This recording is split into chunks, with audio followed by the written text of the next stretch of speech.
I think because Paul fully understood that he needed to use the gift of tongues. And I think if we understood what happens when we speak in tongues, how powerful it is, how amazing it is, how much it's going to impact the situations in our own lives and the lives of those around us, we would be using the gift an enormous amount of the time. Our thought life is like the battle in the air over our lives. We need to win the battle of the mind. Whoever wins the battle of the mind wins the battle over your body, over your life.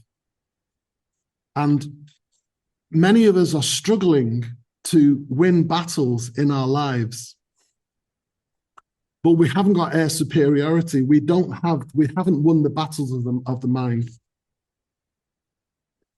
We are commanded to take every thought captive. So 2 Corinthians 10, verse 3-5. I'm going to read from J.B. Phillips. I liked this version, but whatever version you read this in is fantastic. The King James is amazing. It's just a little bit difficult to understand.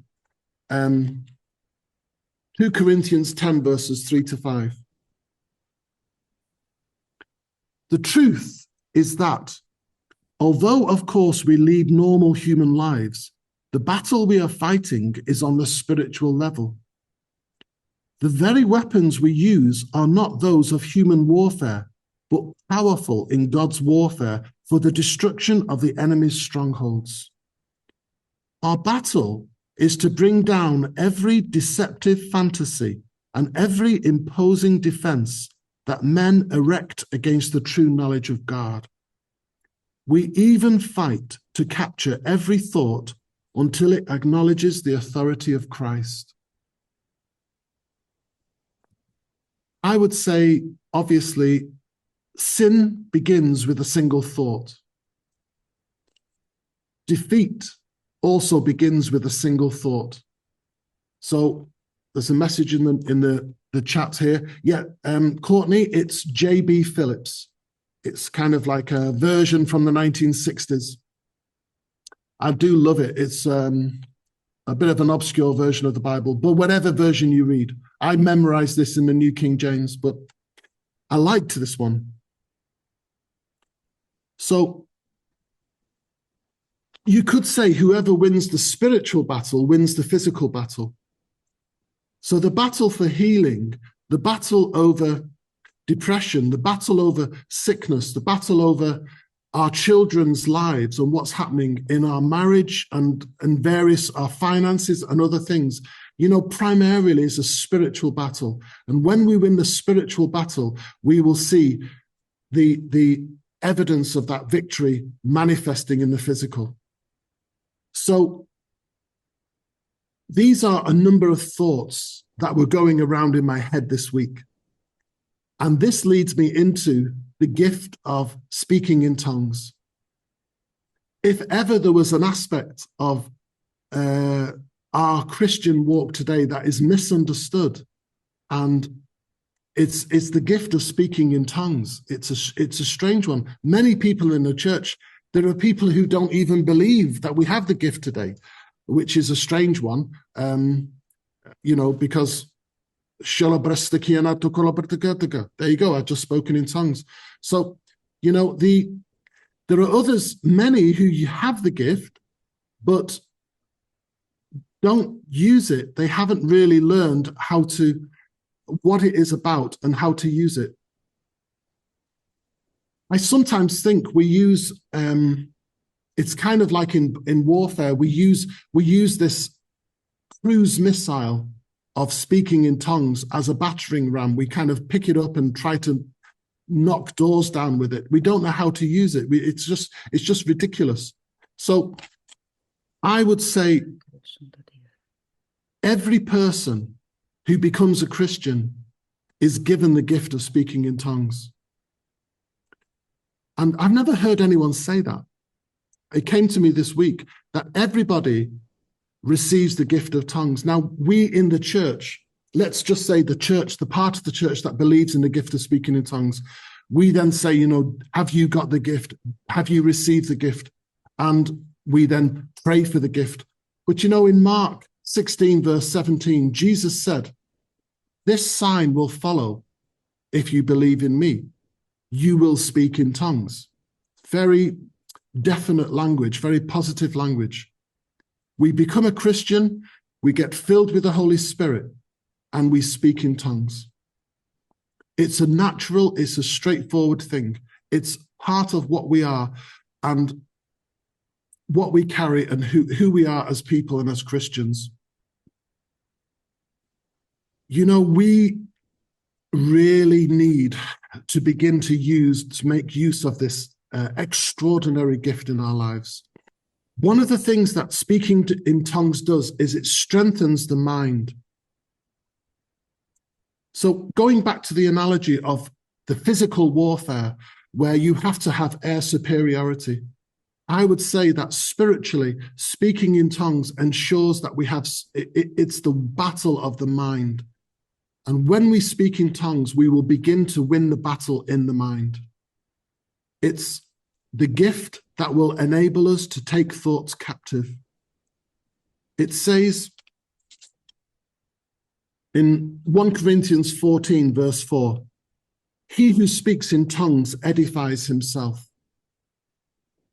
And the word edify means it means lots of things. One of the definitions is that it improves your mind. But when you speak in tongues, you are going to enter into a spiritual warfare over your life and over the life of your loved ones and the people around you. Now, many people get put off from using the gift.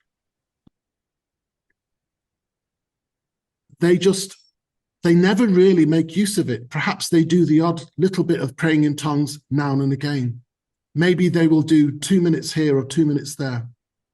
Maybe one occasion, I've spoken to people who've, for one occasion in their life over a period of 10 years, they spoke in tongues once for 15 minutes. This is seems to be pretty normal in the church for some reason. Speaking in tongues is something that the enemy has hidden from us. He hides from us. He does everything he can to stop us using this gift and to coming into using this gift and seeing its effectiveness in our lives. 1 Corinthians 14, verse 2, "He who speaks in tongues does not speak to men but to God, for no one understands him. However, in the Spirit, he speaks mysteries." We don't know what we're speaking. Speaking in tongues was an amazing, extraordinary gift given to us by God, where God knew that with our wisdom and our understanding, we are limited in our prayer life. We can only pray to the limits of our wisdom, our knowledge, and our understanding over ourselves and our situations. And how many times do we think of a situation, we think, I just don't understand this. I don't know what to pray. So God gave us this gift where he would pray by giving us the words.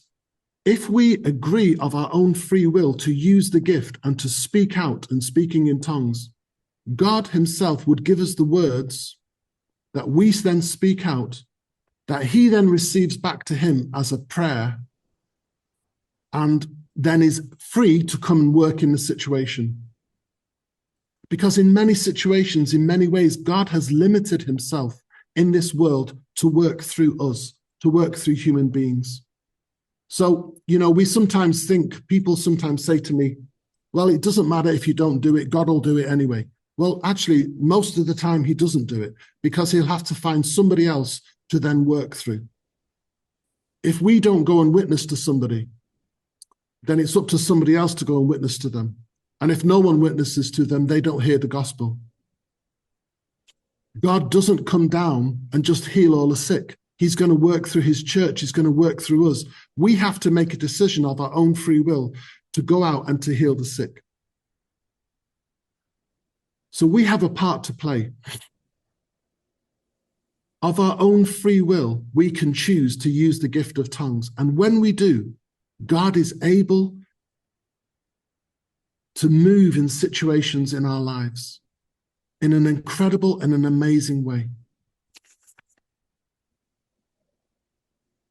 The Apostle Paul said, 1 Corinthians 14, verse 18, I thank my God I speak with tongues more than all of you. I think because Paul fully understood that he needed to use the gift of tongues. And I think if we understood what happens when we speak in tongues, how powerful it is, how amazing it is, how much it's going to impact the situations in our own lives and the lives of those around us, we would be using the gift an enormous amount of the time. People say to me they don't have time to speak in tongues. You know, but you can use the gift of tongues because it bypasses your intellect. It's done by an act of your will. When you're washing the dishes or you're driving your car or you're going for a walk, you can use the gift. You can begin to use the gift. The thing about speaking in tongues is the more you use it, the easier it becomes. Now, in our lives, there is a battle of wills. We are coming up against the flesh. We're coming up against ourselves. We're coming up against demonic forces around us. And there is an opposition to such a spiritual activity, such as speaking in tongues. So often when we speak in tongues, we don't feel anything positive. We don't feel anything good. It doesn't really do anything for us. It can become quite boring. You can have thoughts like, I don't think this is really doing anything for me. Is it real? Am I even doing it properly? What's the point? You drift off in your mind. It can even be that some of the battles that you have in your life start to come to your mind as you're praying in tongues. So for instance, if you have a problem, perhaps let's just say you have a problem with resentment about somebody, and you start praying in tongues, and what can come to you is all the thoughts about this person who's really annoying you, resentment. Or maybe there's another issue in your life that you struggle with. And as you speak in tongues, this problem seems to be occupying your mind. It's coming against you. And you can even think, my goodness, I need to stop doing this. I need to go away and sort that problem out first. Sometimes the flesh fights back against us using the gift of tongues. So as we use this gift, that which we are coming up against in life will hit us, will counter-attack. It could be a physical illness, a pain, could be lust, could be addiction, it could be some issue or problem in your life. Anger, feeling despondent and discouraged. It just wells up and you think, oh my goodness, I can't carry on. So you stop praying in tongues. You start praying in tongues. You decide, well, I've got half an hour. I'm going to pray in tongues for half an hour. Suddenly you feel hungry. You think, well, I'm going to have a sandwich and a cup of coffee. That'll get me going. That'll work me up. I'm going to pray in tongues for half an hour. It's hard work. I need something to build me up. And you go and do that. The end of the day, you suddenly remember that you never did pray in tongues. You were just busy, eating your sandwich, and then you got something else distracted you. There is a battle over this gift. And I just want to say this. This is what came to me this week. Be encouraged when there is a kickback against using the gift of tongues, because you are coming up against the very thing in your life that is fighting back against you. And the devil and the flesh are threatened when you use the gift of tongues. And they are doing everything they can to stop you using the gift. So if you are coming up against a problem, a difficulty, a struggle when using the gift, be encouraged and press in and carry on and go for it. Don't be put down. Don't be intimidated by it. Press through. If you feel overwhelming sense of your own inadequacy and failure, you start remembering all the times you've let people down in life, all the mistakes you've ever made. Be encouraged. Press in. Use the gift, because the enemy is throwing the kitchen sink at you to stop you doing it. And you need to press through, and you can press through. One of the problems I see in the church today is that we are a people who live by emotional rewards. So, you know, I was part of a worship team in a big church, my last church, and the people would come in, many people would come into the service, and they kind of relied upon the band. We were a very accomplished set of musicians, and we would get the people going with some really great music. And the people were kind of allowed themselves to be woken up by the music. Okay? I never understood that. And I always thought, this is all wrong. You know, the people should be coming into church praising God and relying upon the worship. And people will say things like, hey, you know, you led us into worship today. That was really wonderful. And I think, what? You joke? Why would we do that? That's not our job. Our job is to accompany you. It's not to lead you into worship. But we need that emotional hit all the time. When you begin to use the gift of speaking in tongues, you can receive emotional rewards at the beginning. I don't think everyone does. I did. I had amazing times of the presence of the Lord, feeling fantastic. Things were happening. It was so exciting. And I pressed into the gift of speaking in tongues. And that lasted for about 1.5 years to 2 years. And then suddenly I found myself praying in tongues and nothing happening. Nothing was happening. There was no feeling of the presence of the Lord. There was no kind of like welling up from inside me, this joy and this excitement about God. And many people stop at that point. That's the very time we need to press in and press through, because you will go to a higher level with the Lord. You're coming up against something inside you that is an obstacle, a hindrance, an activity of the flesh that you need to press in and overcome. And you can do that. So I want to encourage you this week to use the gift of tongues. And whatever distracts you, whatever comes against you, press in and press through. And the harder it is, the better it is for you. It's like the medicine from the doctor. You know, if it tastes bad, it's probably doing you some good. And I tell you, sometimes I start to pray in tongues and I just become aware of things I've done wrong, imperfections, you know, mistakes, whatever. And it just cancels you. You just end up You'd rather go and sit in front of Netflix and have the sandwich and the cup of coffee, you know, just give up on the day. That's just what the flesh does. It counterattacks us.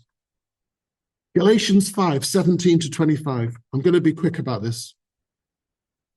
The sinful nature wants to do evil, which is just we are eating it up. We are eating it up, just so you know. Okay.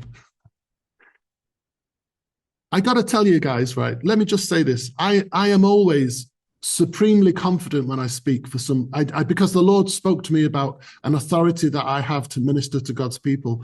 I am finding this talk so difficult today. I honestly, I feel I don't have, I'm really struggling with confidence, and I'm trying to. We don't see it. We don't see it. So just keep going. Press in, press through, press through. Come on. I love it. I kind of learned to relax when I feel like that. But I also feel it's like I'm saying something really significant. That's why I'm coming under attack when I'm speaking. So the sinful nature. Galatians 5. What? Galatians 5:17. This is from the NLT, which I love. The sinful nature wants to do evil, which is just the opposite of what the Spirit wants. The Spirit gives us desires that are the opposite of what the sinful nature desires. These two forces are constantly fighting each other. So you are not free to carry out your good intentions. Now, I just really encourage you to read the rest of that passage. But like, guys, we're in a fight.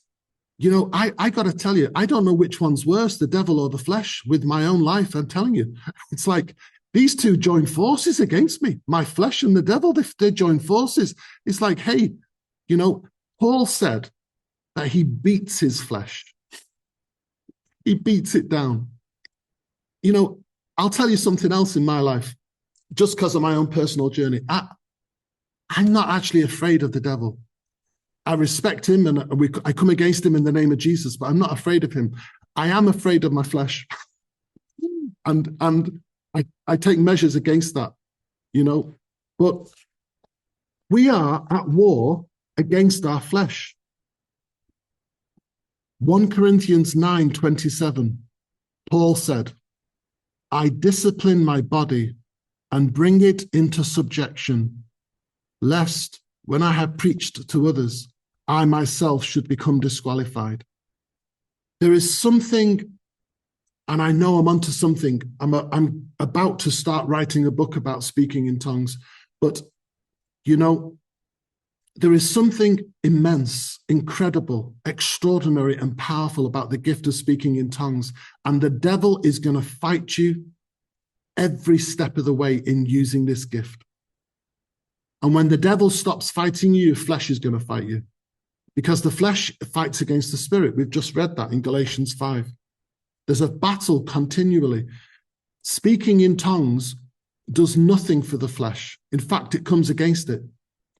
When we talk about the body, we talk about the sinful desires and the desire to please ourselves. It's actually a worship of self. You know, the Lord spoke to me once and he said, from Psalm 24, I was reading Psalm 24. Who may climb the hill of the Lord? Who may stand in his holy place? He who has clean hands and a pure heart, who does not lift up his soul to an idol or swear falsely. I read that and the Lord spoke to me. It doesn't happen very often. And he said, my people are guilty of idol worship, because they worship the idol of self. And I found that it's impacted me. It was a very lovely way in which the Lord was basically telling me I needed to sort a few things out, because he's so nice. He's so good.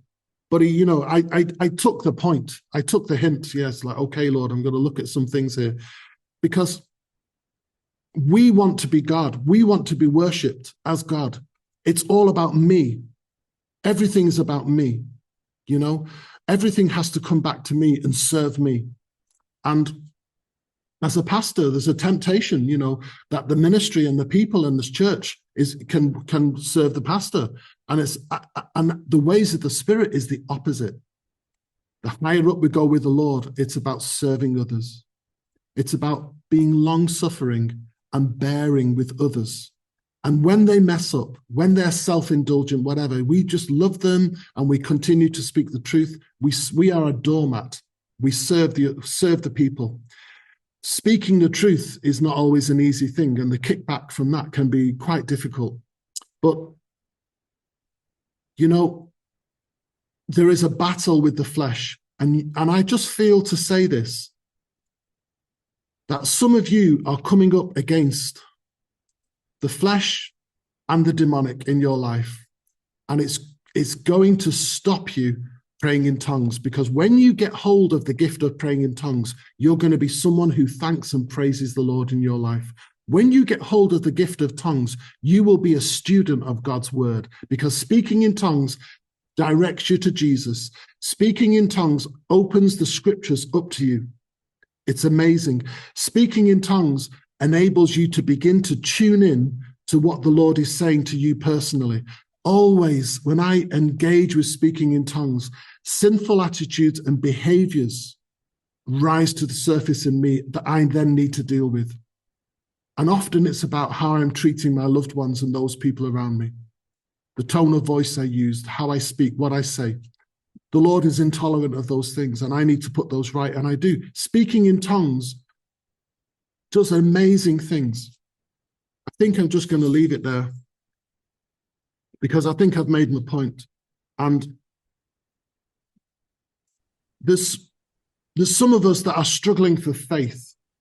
Some of us are struggling to believe. Some of us are struggling with sickness, with depression, with wayward children, with a husband who's fat and stupid and watches TV, or a wife who's, off with the fairies, whatever. Or maybe that's you, and maybe that's me, right? And, speaking in tongues, we need to use this gift, because when you're using this gift, you will be praying for your children. You will be praying for your husband, for your wife, for your family, for your neighbor, for that person at work who's really annoying you. You'll be praying for these people. You'll be praying for the person you're going to meet tomorrow, and you're just going to have a sense of just going up to them and say, I just need to tell you, Jesus loves you. You'll be praying for that person in anticipation, because God knows and God sees all of these people in your life. The enemy is going to fight us tooth and nail about using this gift, and we need to say no more, no more. I'm pressing in and I'm using it when it feels good, when it doesn't feel good. When I feel worthy, when I feel unworthy, I'm going to use the gift, and I'm going to press in. I'm going to see what happens when I really get hold of this gift and use it. So God bless you guys.